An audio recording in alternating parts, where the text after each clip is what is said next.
Betapa seramnya pesugihan Uhang Pandak. Kisah ini based on true story dari salah satu thread Twitter yang menggemparkan masyarakat Gunung Kerinci. Kejadian itu dialami oleh Pak Erwin, seorang petani yang tinggal di sebuah perdesaan wilayah kaki Gunung Kerinci, tepatnya di Sumatera Barat. Ia tinggal bersama dengan istri dan satu anak. Kejadian itu terjadi di tahun 2010, di mana Pak Erwin sedang sibuk mengurus ladangnya. Jarak dari ladang ke desa itu cukup jauh.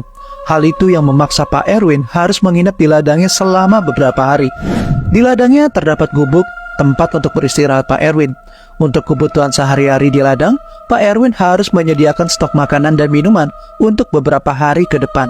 Jika stok habis, ia harus pulang ke desanya untuk menyiapkan makanan dan minuman. Kira-kira ia tinggal di desa hanya sehari.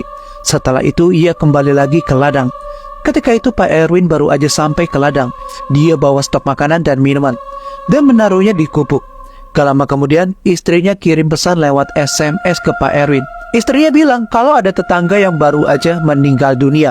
Setelah baca pesan SMS istrinya, Pak Erwin langsung pulang kembali ke desanya. Nantinya setelah melayat, Pak Erwin akan balik lagi ke ladangnya karena banyak yang harus dikerjakan. Sore harinya Pak Erwin kebetulan melewati ladang milik orang lain. Jalannya terhenti setelah melihat ada sesosok makhluk yang aneh. Rupanya mirip seekor monyet dan sedang merusak tanaman di ladang itu. Karena penasaran, Pak Erwin menimpuknya dengan kayu ke sosok makhluk misterius itu. Makhluk aneh itu bukannya kabur, dia malah melihat dengan mata melotot ke Pak Erwin. Sosok makhluk itu berdiri, terlihat tubuhnya besar dan berbulu seperti monyet.